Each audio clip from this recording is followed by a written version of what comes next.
kedengeran nggak? Soalnya tetangga aku lagi renovasi rumah, polusi suara. Jadi hari ini kita akan belajar tentang polusi suara dan apa dampaknya bagi kesehatan kita.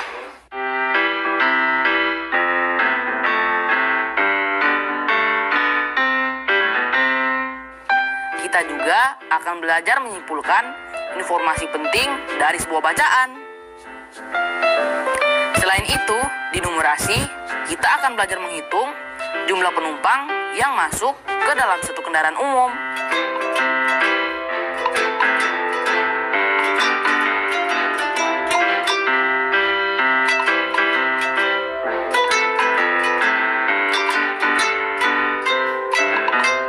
Nah, jangan lupa siapkan buku dan alat tulismu. Dan jangan lupa untuk berdoa ya, untuk memulai pelajaran hari ini.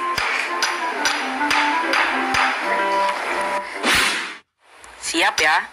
And action! Nama saya Drio dari kelas 6 dan akan memainkan lagu Ibu Kita Kartini dari mata pelajaran SBDP.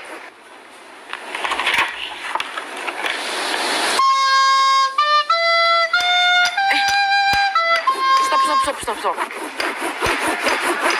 Ya, kayaknya suara berisiknya masuk deh. Nih, coba lihat. Nih. Terus kita harus gimana dong? Gimana ya? Papa. Ya, Riki, ada apa? Pak, aku sama Drio kan lagi ngerekam tugas main suling buat tugas sekolah. Tapi tetangga sebelah berisik banget.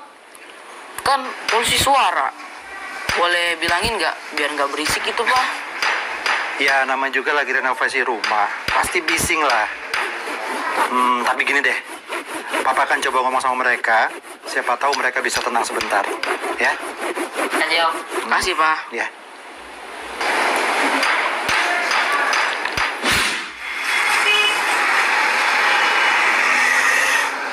Teman-teman, manusia yang tak memiliki masalah pendengaran akan terbiasa mendengar berbagai jenis suara. Meski sudah terbiasa, belum tentu suara-suara itu tak mendatangkan masalah. Suara musik dan teriakan yang memekakan telinga bisa saja mengusik ketenangan hidup sehari-hari. Ketika suara-suara itu mulai dirasa mengganggu, itulah yang dinamakan polusi suara.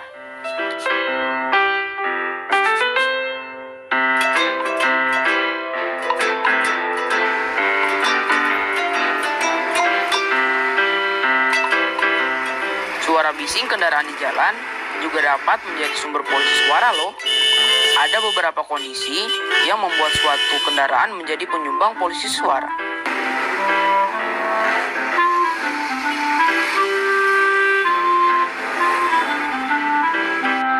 Pertama, saat jumlah kendaraan yang melintas di jalan terlalu banyak.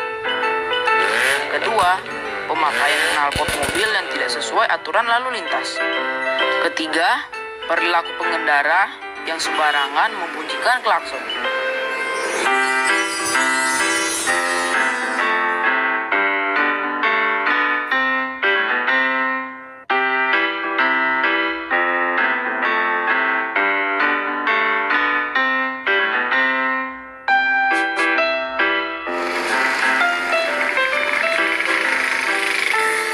Tingkat polusi suara dinyatakan dalam satuan dB atau desibel.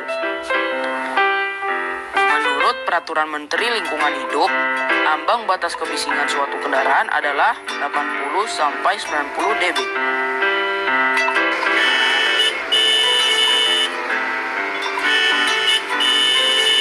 Suara bising yang melebihi 90 dB dapat menimbulkan banyak masalah kesehatan dan kenyamanan lingkungan. Misalnya, gangguan komunikasi, sulit tidur, dan hipertensi. Pada kondisi ekstrim, di mana tingkat kebisingan mencapai lebih dari 150 dB, dapat menyebabkan tuli dan gangguan kejiwaan.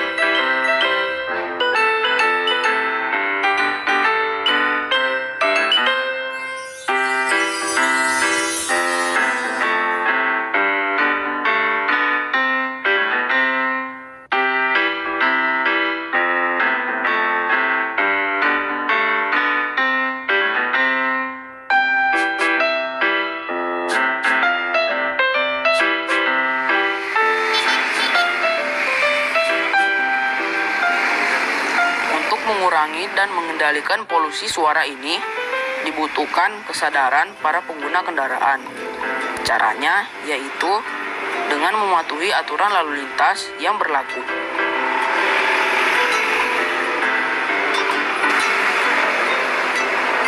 Misalnya, hanya memencet klakson saat benar-benar diperlukan. Hal itu dilakukan demi terciptanya kenyamanan bersama di jalan raya dan daerah sekitarnya.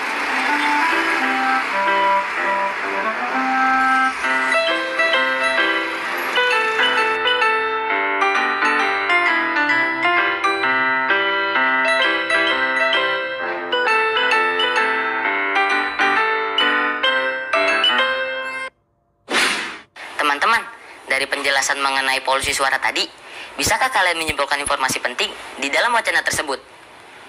Yuk, kita catat di buku catatan kita. Pertama, Tuliskan hal-hal apa yang telah kamu ketahui dari wacana kendaraan dan polusi suara.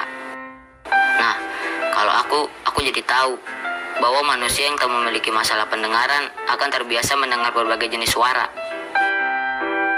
Selanjutnya, tuliskan hal-hal apa saja yang kamu ingin ketahui setelah kalian paham tentang polusi suara. Nah, ini tabel yang aku buat. Contohnya seperti ini. Kalau aku jadi ingin tahu apa nama alat yang dapat mengukur tingkat kebisingan ya. Teruskan mengisi tugas ini ya. Kalau sudah selesai, kalian bisa memberikan ke guru atau orang tua untuk diperiksa. Teman-teman, setelah kita belajar tentang polusi suara hari ini, ada beberapa kosakata baru yang kita pelajari sesuai dengan Kamus Besar Bahasa Indonesia, yaitu ambang, yang artinya tingkat. Bising, yang berarti ramai, hiruk-pikuk, berasa pada telinga seakan-akan pekak. Ekstrim berarti paling ujung, dalam artian bisa yang paling tinggi, paling keras, dan sebagainya. Hipertensi, yang artinya tekanan darah atau denyut jantung yang lebih tinggi daripada normal karena penyempitan pembuluh darah atau gangguan lain. Knalpot atau bagian motor atau mobil berbentuk pipa panjang yang berfungsi meredam bunyi letupan tempat saluran pembuangan gas. Memekakan berasal dari kata kak yang berarti kurang baik pendengarannya karena kerap kali mendengar suara keras dan sebagainya. Sedangkan kata mengusik berasal dari kata usik yang berarti perbuatan yang mengganggu orang lain. Nah, sudah tahu kan arti kata-kata tersebut? Sekarang, coba jawab pertanyaan berikut dengan kata yang tepat.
Ricky, Drio, ada kabar baik nih. Tadi Papa udah ke tetangga sebelah, udah bilang sama mereka. Katanya mereka mau berhenti sebentar. Jadi kalian bisa melanjutin tuh ngerekam sulingnya. Wah, makasih Om. Makasih, Pak. Tetangga kamu baik juga ya, mau berhenti renovasi dulu. Mungkin mereka juga sadar kalau renovasi rumah menyebabkan polusi suara. Tapi banyak loh orang tidak sadar kalau sudah bikin polusi suara. Contohnya supir angkot yang biasa aku naiki. Mereka berlomba-lomba untuk menarik penumpang.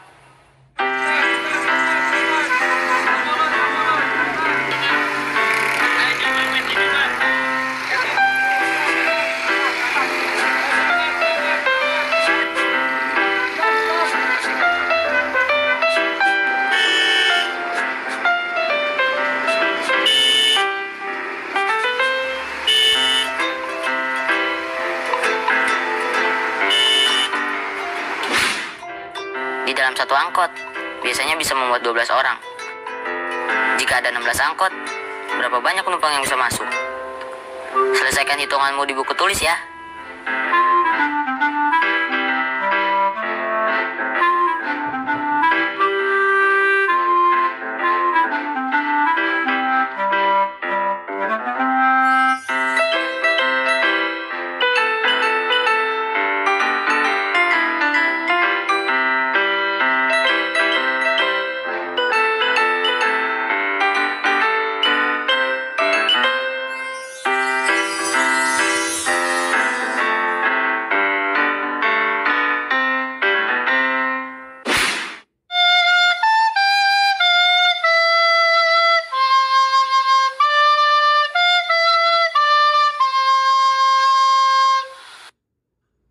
Cut.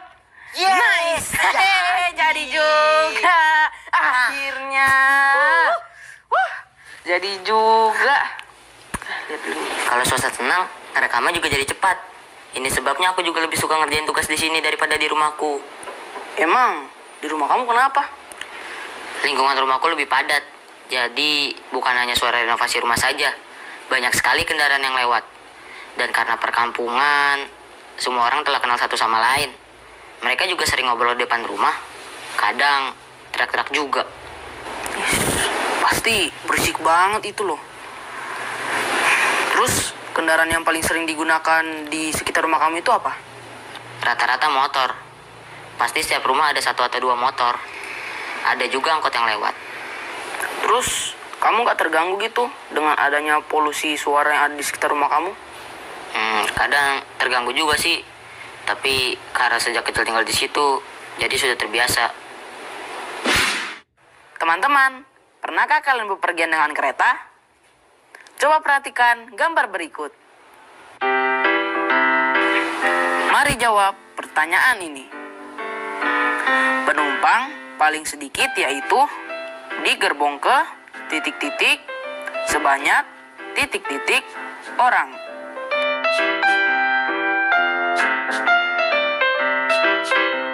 Penumpang paling banyak yaitu di gerbong ke titik-titik sebanyak titik-titik orang.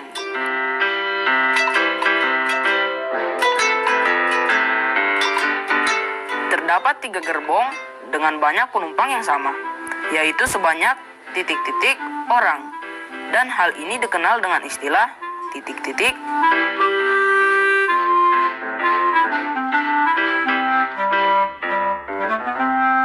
Urutkan banyak penumpang dari yang paling sedikit hingga paling banyak.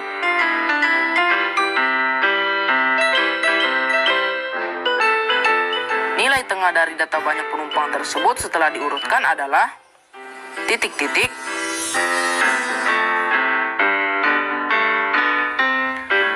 Total penumpang kereta tersebut adalah titik-titik.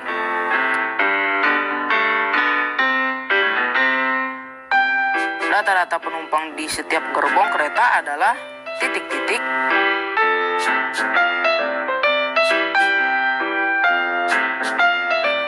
Ada 10 orang penumpang menunggu di stasiun berikutnya. Jika tidak ada penumpang yang turun, di gerbong manakah sebaiknya penumpang itu naik?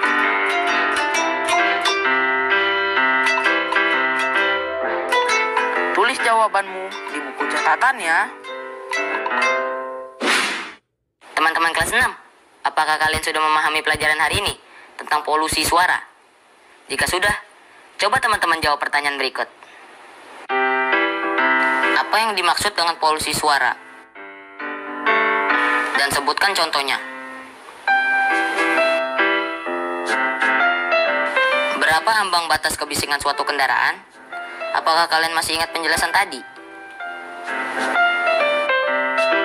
Jelaskan juga dampak polusi suara, serta mengapa kita perlu mematuhi peraturan lalu lintas. Tulis jawabanmu di buku catatanmu ya. Jika sudah selesai, tunjukkan pada guru atau orang tuamu.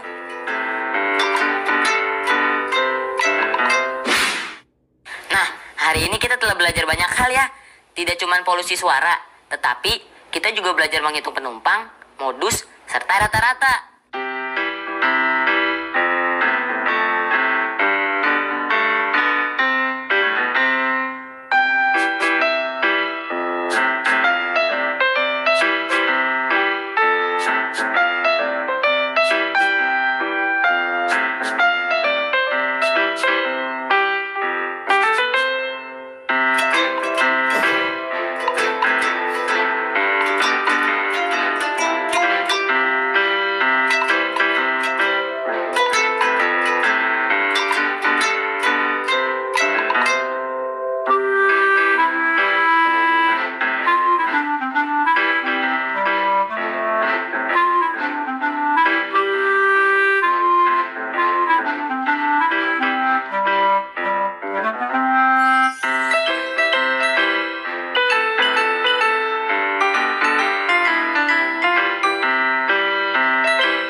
Besok kita ketemu lagi ya, belajar bersama di jam dan saluran yang sama.